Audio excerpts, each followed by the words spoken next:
તો આરબીઆઈની credit policy પરની આ ખાસ રજૂઆતમાં સ્વાગત છે આપનું. હું વિક્રમ પાઠક અને આજે આપણી સાથે આપણા એક્સપર્ટ જોડાશે, પરંતુ એ પહેલા હું તમને જણાવી દઉં કે આજના દિવસની અંદર આરબીઆઈની આ પોલિસીના કી હાઇલાઇટ્સ કયા હતા.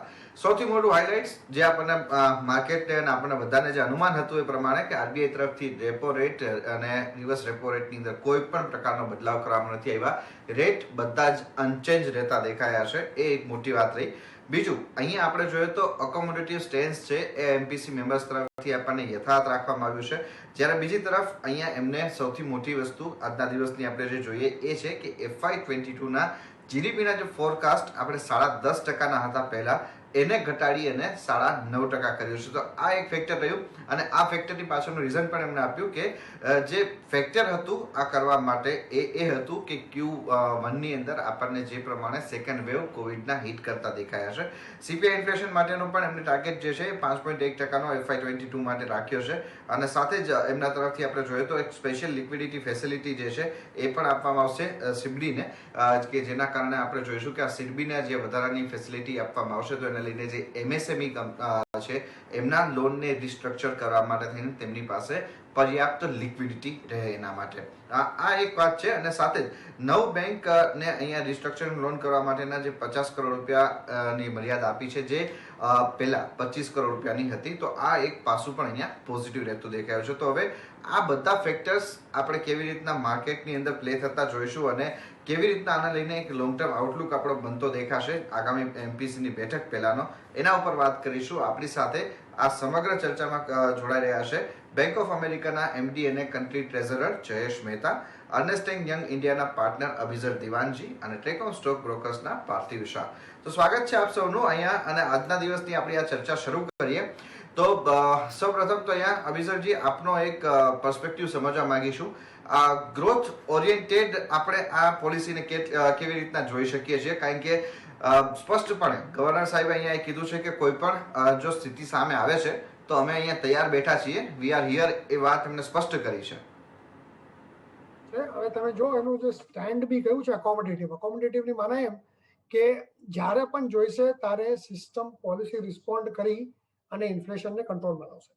હું પહેલી વાત કહું, ગ્રોથ માટે આપણે તો ક્લિયરલી પ્રોડક્શન અને ડિમાન્ડને રિવાઇવલની જરૂર છે, જે હમણાં પેન્ડેમિકને લીધે અનરિવાઇવ છે. અને જ્યારે ડિમાન્ડ રિવાઇવલ આવશે ત્યારે બી આપણી જે ઇન્ડસ્ટ્રીઝ છે એ એના પોઝિશન હશે કે નહીં કે એ ડિમાન્ડને મીટ કરી શકે, આ બે વસ્તુ જોવાની છે.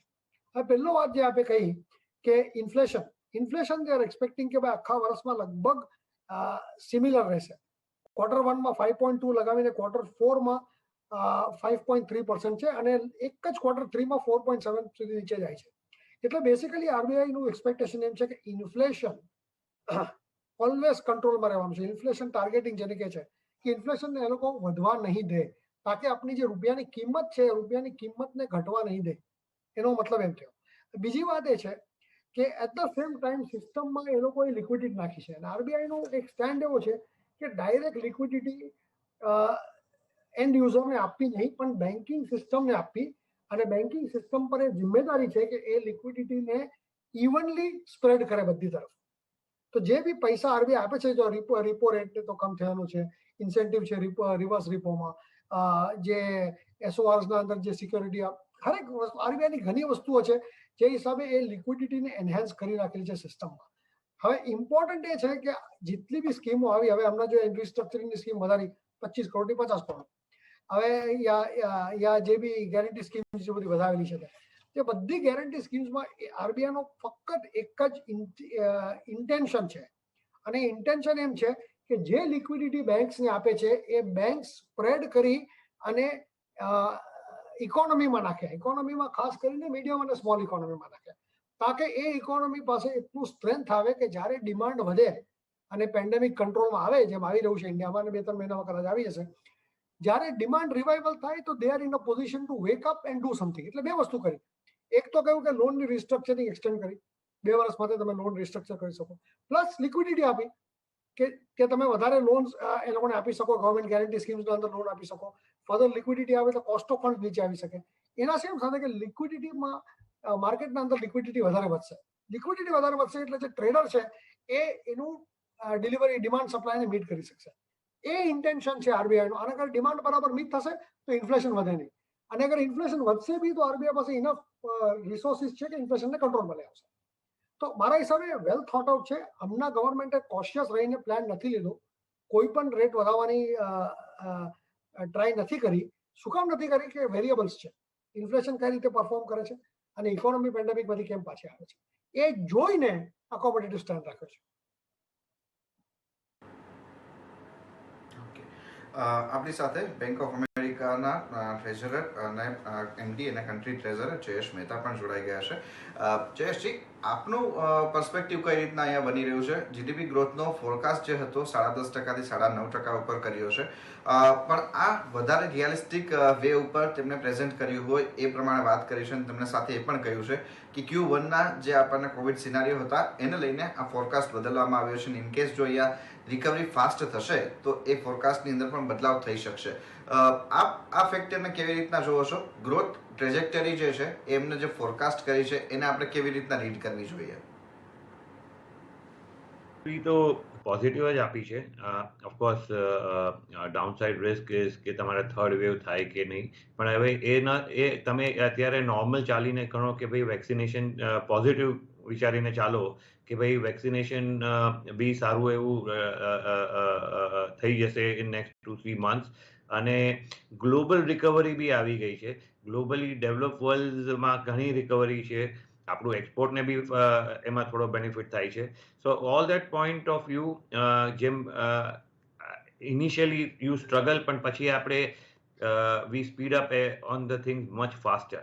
સેમ વે એટલે વેક્સિનનો બી થોડું બહુ લાગે છે કે જલ્દીથી થઈ જશે, અને I think we should be back to normal, and that's where તમે અપસાઇડ ઓપન રાખ્યું છે થોડું, કે ભાઈ આનાથી રિકવરી જો એટલી ક્વિકલી કોવિડનું બહુ સિચ્યુએશન સ્ટ્રેન ન રહે તો we may come back quickly in the second half of the 21-22. So that's the way one would look at it. But of course, government, RBI, very focused on growth. Whatever is required, they will do for the growth. At the same time, inflation projection we both calibrated છે અને comfortable છે. આમ જોવા જઈએ તો આપણું 4%નું ઇન્ફ્લેશનનું target છે, પણ રેન્જ ઇઝ 2 to 6. અમને એમના ફોરકાસ્ટ પ્રમાણે it is below 6% continuously, much below 6%, and that gives them elbow room to support more if required. So yes, at the same time globally શું થાય છે એ જોવું પડશે આપણે, પણ otherwise it's a very nice situation. બહુ supportive policy છે. Right. એક માર્કેટનો પણ પર્સપેક્ટિવ સમજી લઈએ. અહીંયા પાર્થિવ પણ આપણી સાથે છે. પાર્થિવ, આપ કેવી રીતના જોવો છો? માર્કેટ આને કેવી રીતના રીડ કરશે? See Vikram, I think આપણે if I go back in time, અને આપણને ફેઝ યાદ છે કે stock માર્કેટ્સમાં one of the best rallies જે આપણે જોયેલી was in the time of 2002 onwards right up till 2007. એક એ પ્રકારની રેલી હતી જેમાં કોન્સ્ટન્ટલી આપણે કોર્પોરેટ અર્નિંગ્સમાં ફેન્ટાસ્ટિક ગ્રોથ જોતા હતા. Balance sheets were expanding and expanding because એ લોકો કન્ટિન્યુઅસલી પ્રાઇવેટ લેવલ ઉપર, ગવર્મેન્ટ લેવલ ઉપર there was a lot of capex, અને બેંકનું જે ક્રેડિટ ગ્રોથ હતું એનું જે રેટ હતું was almost 2.5 times the GDP rate. So I think હમણાં જે તકલીફ છે is because of transmission. આપણે રિસેન્ટલી જોઈએ તો જે ડેટા પોઈન્ટ્સ છે કે જ્યારથી આરબીઆઈ ઇઝિંગ ચાલુ કર્યું, ઓલમોસ્ટ 250 બેઝિસ પોઈન્ટ્સ જેવો રેપો કટ થયો છે, અને ઇન ટર્મ્સ ઓફ આપણે ટ્રાન્સમિશન જોઈએ તો ઇટ હેઝ આઉટસ્ટેન્ડિંગ જે લોન્સ છે એમાં ઓલમોસ્ટ 187 બેઝિસ જેવો ઇન્ટરેસ્ટ રેટ્સ ઓછો બી થયો છે નવા ડિસ્બર્સમેન્ટ્સમાં, અને ઇવન જે એક્ઝિસ્ટિંગ લોન્સ જે રીફાઇનાન્સિંગ થયું છે એ બી 103 બેઝિસ પોઈન્ટ્સ ઘટ્યું છે. અને પહેલા it started with public sector banks, અને હવે even lot of private sector banks have chipped in. એટલે still we are not seeing any major credit offtake, અને it is purely because of sentiments. આપણે જોયું કે ઘણા બધા કોર્પોરેટ ઇન્ડિયાના બેલેન્સ શીટ્સે મેસિવ ડીલેવરેજિંગ કર્યું છે. જનરલી એવું કહેવાય કે જ્યારે આટલા સસ્તા રેટ્સે જો લોન મળતી હોય અને even good companies delivering ROEs of 15% ટાઈપની કંપનીઝ હોય તો they would not be shy to take more loans. પણ ડેટ ટુ ઇક્વિટી લેવલ્સ જોઈએ તો કોર્પોરેટ ઇન્ડિયાની હિસ્ટ્રીમાં it's one of the lowest. Balance sheets are extremely strong. This is a perfect recipe કે કે કમ H2 અને જેમ બીજા નિષ્ણાતોએ કીધું કે definitely with vaccination sentiments will improve. આપણે ડેવલપ કન્ટ્રીઝમાં જોઈ રહ્યા છીએ ડિમાન્ડ વિલ ઇમ્પ્રુવ. તો આઈ થિંક આરબીઆઈ જે અકોમોડેટિવ સ્ટેન્સ રાખ્યો છે અને ઇવન જે જીસેપ 2.0 જેમાં ઓલમોસ્ટ 20% ઇન્ક્રીમેન્ટ છે, તો લિક્વિડિટી એન્હાન્સમેન્ટના લીધે અમારું માનવું છે કે કમ H2 and more towards end of H2 આપણે જોઈશું you hear a lot of corporates talking about capex, કારણ કે ડિમાન્ડ ચોક્કસપણે મોટા પાયે આવવાની છે. સપ્લાય સાઇડ ટેકલ કરવાની જરૂર રહેશે, અધરવાઇઝ ઇન્ફ્લેશનરી પ્રેશર્સ બહુ વધશે. અને એના માટે આઈ થિંક આરબીઆઈ બહુ સારું ફ્રેમવર્ક આપ્યું છે, ગવર્મેન્ટે બી ઘણા એવા સ્ટેપ્સ લીધા છે. અને once this COVID menace is over and hoping and praying that wave 3 ઇન્ડિયામાં બહુ સિવિયર ના આવે till then we are better vaccinated, અમારું માનવું છે credit growth will revive. And once we see the credit growth reviving to levels of anywhere between 12 to 15%, you will see the real GDP growth ના levels એ જે એસ્ટિમેટ્સ હમણાં ઘટાડ્યા છે આ પોલિસીમાં એ આગળ જતા વધારવામાં આવે. So we are writing off કે FY22 માં જે 10.5% નો જે એક્સપેક્ટેડ હતો levels in terms of real growth, એ બી કદાચ ડાઉનગ્રેડ થવામાં આવે. But going ahead, post that FY23 onwards, we might see sustainable GDP growth is the expectation. અને સ્ટોક માર્કેટ્સ એને હમણાંથી ફેક્ટરિંગ કરી રહ્યા છે. That is the key reason આજે આપણે stock market capitalization is at 115% to the GDP level. એટલે I think જે બોયન્સી સ્ટોક માર્કેટમાં છે મારું માનવું છે જળવાયેલી રહેશે. RBI has been very supportive and very soon I believe the government will also come into action in terms of trying to inculcate growth by having more of infra spend policies.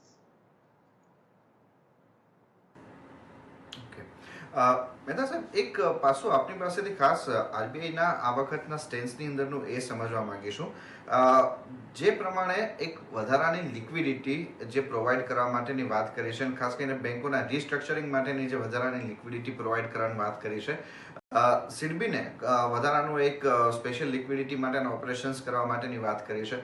તો આપણે ત્યાં એમએસએમઈને જે સૌથી વધારે second હાફની અંદરના જે restriction આવતા દેખાયા સેકન્ડ વેવના, એને લઈને ઇમ્પેક્ટ આવતી દેખાઈ હતી.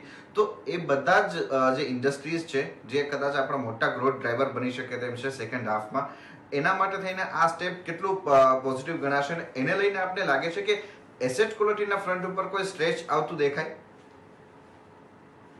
સેકન્ડ વેવમાં આ રિક્વાયરમેન્ટ હતી અને આમ જોવા જઈએ તો બેંક બી જ્યારે ગવર્નરને મળેલા ત્યારે દે હેડ રિક્વેસ્ટેડ અને એ કેલિબ્રેટેડ મેનરમાં RBI agree to the banker. So એ રીતના definitely this was a required step અને દે હેવ ગિવન ઇટ. સો આજે અપ ટુ 50 કરોડ સુધીના MSME which according to IBA almost 90% of their most of the clients are covered, so that should give quite a good relief. So from that perspective this was required and it was pending.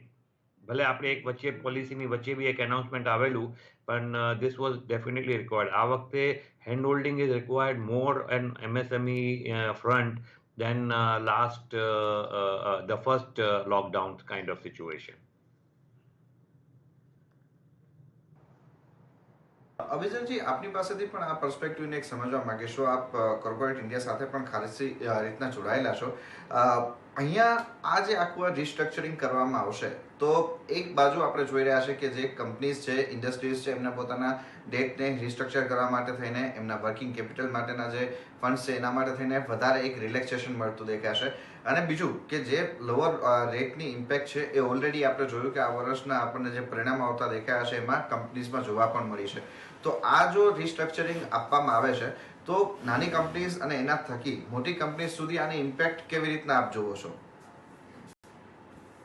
નાની કંપનીઝને restructuring કરો, એ નાની કંપનીઝમાં બે ટાઈપની companies છે. એક તો એ છે કે જે ઇકોસિસ્ટમને સપોર્ટ કરે છે. એક એક્ઝામ્પલ આપો આપના લેવલના ઉપર, એક કિરાણાની દુકાન છે. એ કિરાણાની દુકાન is a distributor for large consumers. તો તમે એને સંભાળી રાખો તાકે એનાથી એનું ડિસ્ટ્રીબ્યુશન સિસ્ટમથી એફએમસીજી કંપનીઝના ગુડ્સ વેચાશે. એક તો એ લેવલ છે. બીજી લેવલ એ છે કે જે લોકો લાર્જ કંપનીઝને સપ્લાઈઝ કરે છે અને આજે સ્ટક છે એકદમ, બિકોઝ એ લોકો પાસે એટલી સક્ષમતા નહીં કે એટલું ઇન્વેસ્ટમેન્ટ કરી શકે. મોટી કંપનીઓમાં શું છે કે 6 મહિના, 8 વર્ષ, 2 વર્ષમાં સુધી એ લોકો કંટ્રોલ કરી શકે અને કોસ્ટ સસ્ટેન કરી શકે. નાની કંપનીઝ નહીં કરી શકે. તો જે કંપનીઝ લાર્જ કંપનીઝને ફીડ ઇન કરે છે એ સેકન્ડ લેવલ ઓફ એમએસએમઈ છે. તો મારા હિસાબે અગર લાર્જ કંપનીઝ જેમ રિવાઇવ થશે તો એ લોકો લિબરલ ક્રેડિટ ટર્મ્સના ઉપર they will start reviving there support companies. એટલે જે કંપનીઝ લાર્જ કંપનીઝના ઉપર ડિપેન્ડન્ટ છે, એક તો એ લોકોને સપ્લાય માટે રેડીનેસ થવાનું છે, જેમાંથી એ લોકોને બેંક ક્રેડિટ મળશે. અને બીજી વાત એ છે કે એ લોકોને એક્સટેન્ડેડ ફેવરેબલ ક્રેડિટ ટર્મ્સ એ લોકોની કોર્પોરેટ્સમાંથી મળશે once the corporate start reviving.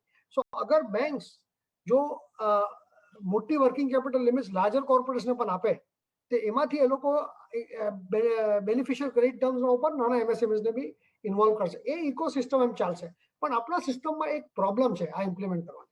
This is good in theory, પણ આ ઇમ્પ્લિમેન્ટ કરવામાં એક પ્રોબ્લેમ છે. હવે આપ જો આ મોનેટરી પોલિસીમાં આવ્યું છે કે M3, which is money supply, is growing at 9%. Credit is growing at 6%.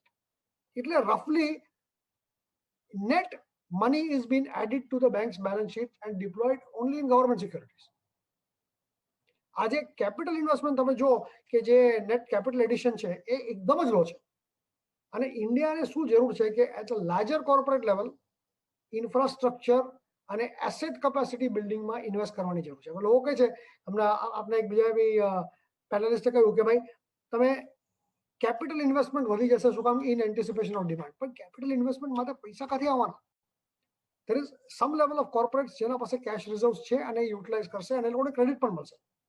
પણ જે લોકો પેન્ડેમિકમાં ઇમ્પેક્ટેડ છે, હોસ્પિટાલિટી સેક્ટર લઈ લો, રિટેલ સેક્ટર લઈ લો, how do you think they will revive?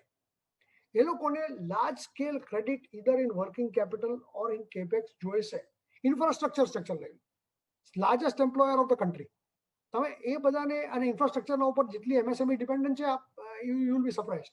જ્યાં સુધી આપની બેન્કિંગ સેક્ટર ક્રેડિટ ઓફટેક નહીં વધારે, એકચ્યુઅલ ક્રેડિટ ઓફટેક, અસેસમેન્ટ લઈને ક્રેડિટ રિસ્ક નહીં લે, ત્યાં સુધી આપની સાયકલ ચાલે નહીં.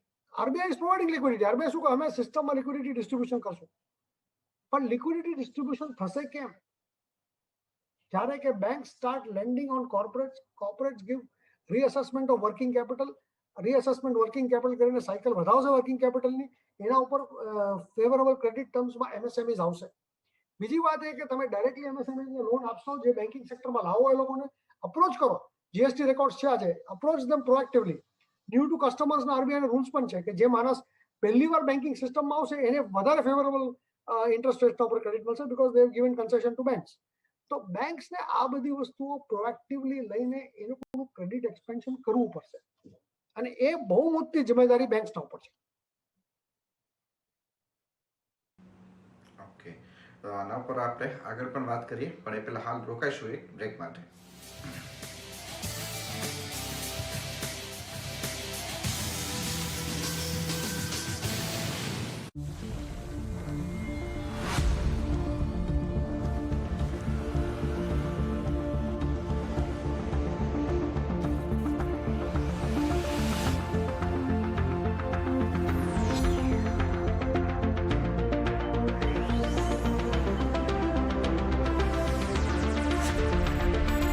A leading integrated metal producer, Shyam Metallics.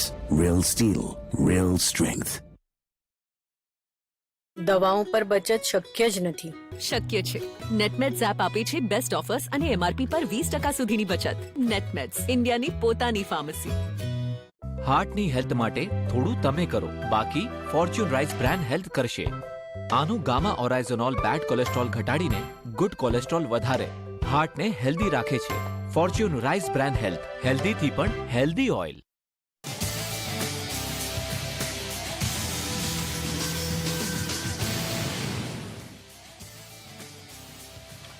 Welcome back. અને આપણી સાથે આ ક્રેડિટ પોલિસીની ખાસ ચર્ચામાં જોડાયેલા છે આપણા એક્સપર્ટ્સ આપણી સાથે, જે યુઝ્યુઅલી આપણે પોલિસી બાદ ચર્ચા કરીએ જ છીએ એમની સાથે. આપણી સાથે જયેશ મહેતા જોડાયેલા છે, અભિઝર દિવાનજી જોડાયેલા છે, પાર્થિવ શાહ જોડાયેલા છે. મહેતા સાહેબ, એક પાસું આપણી પાસેથી એક પણ એ સમજવા માંગીશું કે જે ઓપન માર્કેટ ઓપરેશન્સ થકી સિસ્ટમની લિક્વિડિટી જે છે એને મેજર કરવા માટેનું, એને કંટ્રોલમાં રાખવા માટેનું આખું જે આ સ્ટેપ છે, આ સ્ટેપના થકી અને સાથે સાથે આપણે જોઈએ તો જે પ્રમાણે અત્યારે કરન્સી માર્કેટની સિચ્યુએશન દેખાઈ રહી છે, અને ત્રીજું ફેક્ટર આમાં એડ કરીએ આપણે એ છે ક્રૂડનું. હવે આ બધા જ ફેક્ટર્સને સાથે લઈને ચાલીએ તો એક તરફ આપણે ઇન્ફ્લેશનને કંટ્રોલ પણ કરવાનો છે, બીજી તરફ સફિશિયન્ટ લિક્વિડિટી પણ સિસ્ટમમાં રાખવાની છે. આપણે લાગે છે કદાચ આ ઓએમઓ જે છે એ કદાચ હવે આપણને આગામી એકાદ મહિનાની અંદર થોડા વધતા જોવા મળી શકે. બે ચીજ છે, બેવ એફએક્સ અને ઓએમઓ બેવ મેનેજ કરવું હોય કે કરન્સી એટલું એફએક્સ ફ્લો તમારે આવતો જાય અને કરન્સી એપ્રિસિએશન ન કરવા દેવું હોય એટલું બધું, સો દેટ એક્સપોર્ટને તમારે સપોર્ટ રહે થોડો. અને more than that that is a general way to say. આપણે પાસ્ટમાં જે જોઈએ પહેલાના આરબીઆઈ બી, તો બેઝિકલી તમારે ખાલી એફપીઆઈ ફ્લોઝ આવી રહ્યા છે એને કારણે તમારા કાંઈ મેજર ચેન્જ નથી થયા ઇકોનોમીમાં. They don't let appreciate the currency very quickly. એટલે એ લોકો થોડું કંટ્રોલ કરે. પણ that also infuses liquidity into system. તમે ઓએમઓ પરચેસ કરો to support the yield, that also infuse liquidity into the system. એટલે એ બેવ એ લોકોને હારે કરવું પડે છે ત્યારે થોડી તકલીફ પડે છે. અને ત્યારે પછી જે એફએક્સમાં એ લોકો સપોર્ટ કરે છે એ લોકો ફોરવર્ડમાં રૂપે કરે, સો દેટ ઇમિડિયેટ લિક્વિડિટીને ઇમ્પેક્ટ એટલી ન થાય. પણ તમારે જો બેવ બાજુ છે, હવે ક્રૂડ ઉપર જવા લાગ્યું, તમારે હમણાં થોડો ઘણો એફપીઆઈનો ફ્લો ઓછો છે, તો એટલું એફએક્સમાં એમને ડોલર ખરીદવા નથી પડતા અને એ લિક્વિડિટી જે છે એ ઇનફેક્ટ થોડા વખતથી જરા ઉલટું થઈ રહ્યું છે કે થોડા ડોલર વેચી રહ્યા છે. તો દેટ એ લિક્વિડિટી સકઆઉટ થાય તો તમારે you get more room for government bond buying. So એ બેવનું તમારે એ મેચિંગ જોવું પડે. પણ they are doing it very fine tunely. અને એટ બેવ જો કરવું પડે તો દેન એફએક્સ એ લોકો પછી ફોરવર્ડમાં કરે છે, સો દેટ કરવું તો છે બેવ. પણ એટલે 8-10 લાખ 11 લાખ 12 લાખથી વધારે લિક્વિડિટી થઈ જાય તમારે તો એ પછી મેનેજ કરવું થોડું ડિફિકલ્ટ પડે. તો that is the reason they are calibrating both અને doing it in a very tandem way.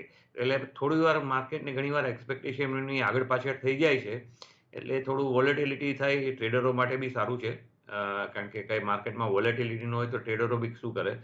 પણ થોડું it is more technical, nothing major I would look into it. But very clearly their intent is to support both and they are doing it. And inflation, as I said earlier, કે હમણાં as of right now તમારે આપણે આપણે economist ને media ને આપણે લોકો બધા વાત કરીએ 4% ટાર્ગેટ 4% ટાર્ગેટ છે, પણ ફ્લેક્સિબિલિટી 2%ની છે, 2 થી 6 નું છે. તો એઝ લોંગ એઝ તમારે બિલો 6 યુ આર ધેર, તમારે એટલી બધી હમણાં ફિકર કરવાની જરૂર નથી. You can focus on growth and that is what they are doing. તો સર આ પ્રશ્નમાં એક બીજો પ્રશ્ન હવે આવી ગયો છે તે હું પૂછી જ લઉં પહેલા. જો આ ટ્રેજેક્ટરીને આપણે જોઈએ તો આપણે એફપીઆઈ એફઆઈઆઈસ ને ફરીથી પાછા અટ્રેક્ટ કરી શકીશું આ કમેન્ટ્રી બાદ? એફઆઈઆઈસ જે છે એમાં બે છે, એક તો ડેટ છે, એક એક્વિટી છે. ડેટ એફઆઈઆઈ જે છે એમાં બી અગેન તમે જુઓ તો એક છે ઇન્ડેક્સ પ્લેયર. હવે ઇન્ડેક્સની વાત ચાલે છે, આજે થોડું માર્કેટને ડિસઅપોઇન્ટમેન્ટ થયું કારણ કે એક્સપેક્ટેશન લોકોની હતી કે ઇન્ડેક્સનું કંઈક બોલશે, પણ દેટ વોઝ એક્સપેક્ટેશન કારણ કે ગઈકાલે થોડી વાતો ચાલતી હતી એટલે. પણ એ પોલિસીમાં હમણાં તો ન આવવું જોઈએ, આઈ થિંક સપ્ટેમ્બરનો ટાઈમ લાઈન હોવો જોઈએ, પણ એ એક્સપેક્ટેશન હતી એટલે થોડું લોકોને થયું. અને બીજું છે ડેટમાં કરન્સી પ્લે. હવે કરન્સી પ્લેમાં એવું છે કે તમારે કરન્સી ડેપ્રિશિએટ ન થતી હોય, કરન્સી એપ્રિશિએટ થતી હોય, બટ અમંગ્સ ઇમર્જિંગ માર્કેટ આપણી કરન્સી ફ્લો આવી રહ્યો છે, ડોલર વીકનેસ થઈ રહી છે, પણ આપણી કરન્સી જેટલી એપ્રિશિએટ થવી જોઈએ એટલી નથી થતી. એનું કારણ છે કે આરબીઆઈ ઓલ્સો સપોર્ટિંગ કે એટલું ફાસ્ટ એપ્રિશિએશન નથી કરવા દેવું. તો એને કારણે તમારે ડેટના લોકો નથી આવતા. એક્વિટી તો અલગ જ બોલ ગેમ છે, એમાં વેલ્યુએશન છે, એમાં બધું જ છે. પણ એ આઈ થિંક આપણે છે હમણાં એક્વિટીના એક્સપર્ટ બી હારે, એ વધારે કમેન્ટ કરી શકશે. પણ more importantly biggest macro factor is global liquidity. જ્યાં સુધી ફેડની લિક્વિડિટી છે તમારે અહીં મની ફ્લો આવતા જ રહેવાના છે ઇમર્જિંગ માર્કેટ. ઇમર્જિંગ માર્કેટમાં તમારે ઇન્ડિયામાં આવે કે બીજે જાય, that will depend purely on the valuation. Okay, તો આપણા ત્રણેય એક્સપર્ટ આપણી સાથે છે. અભિજનજી, આપ આ પોલિસીને જો રેટિંગ આપવાનું હોય તો શું આપશો out of 10? 10 being highest, I would say કે 7 or 8. શું કામ 7 or 8 હું કહું? Because the good part and the sensible part is કે એક પાથ નથી લીધું. They have left it open and said let us remain status quo અને જોઈએ કેમ આવશે. I would have gone up to 9. There is nothing like 10, but I would go up to 9 for sure.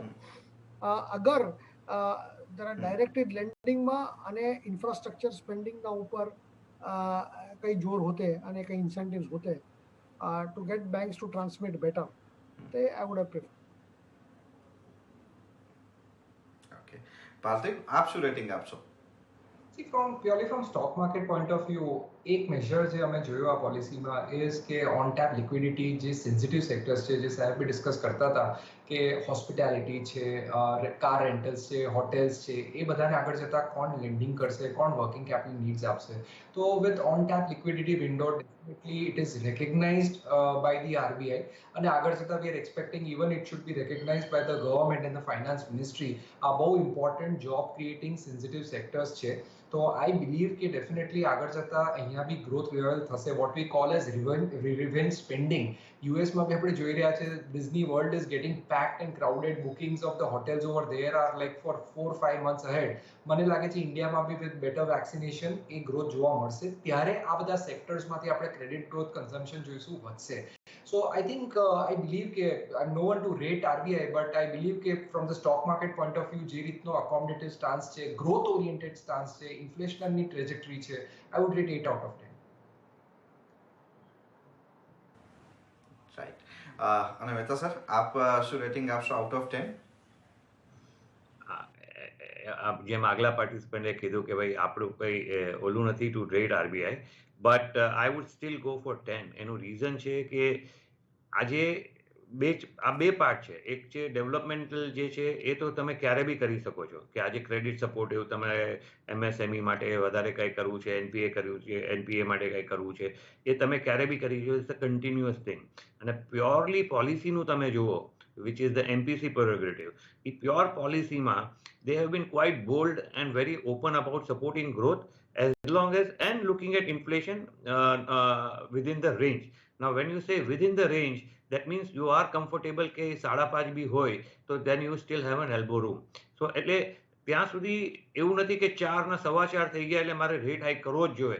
જે પહેલા છેલ્લા 3-4 વર્ષમાં લોકોના માઇન્ડમાં એ બેસી ગયું હતું, એ એમને 3-4 છેલ્લી 4-5 પોલિસીમાં ને આ પોલિસીમાં બી બહુ સ્પષ્ટ કરી દીધું છે કે I will look at the range, અને હમણાં મારી પ્રાયોરિટી ગ્રોથની છે, અને which is what not only us, આખી world is looking at it. So and the reason for 10 કે આજે તમે વધારે એમાં શું માગી શકો, અને બાકી જે ડેવલપમેન્ટ સ્ટેજીસ છે કે બાકી બધા જે ક્રેડિટ રિલેટેડ થિંગ્સ છે, that is nothing to do with policy. એ તો તમે ક્યારે બી 10 દિવસ પછી બી બેંકની ડિમાન્ડ હોય તો they will steel do it. So that's a normal BAU for them, I would say.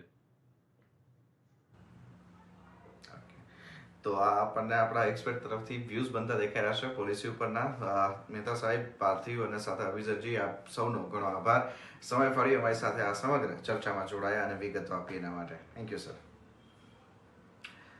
તો એ સાથે જ ક્રેડિટ પોલિસીની અપેક્ષાઓની આ ખાસ રજૂઆતમાં અત્યારે બસ આટલું જ. આગળ અપડેટ માટે આપ જોડાયેલા રહો CNBC બજાર સાથે. નમસ્કાર.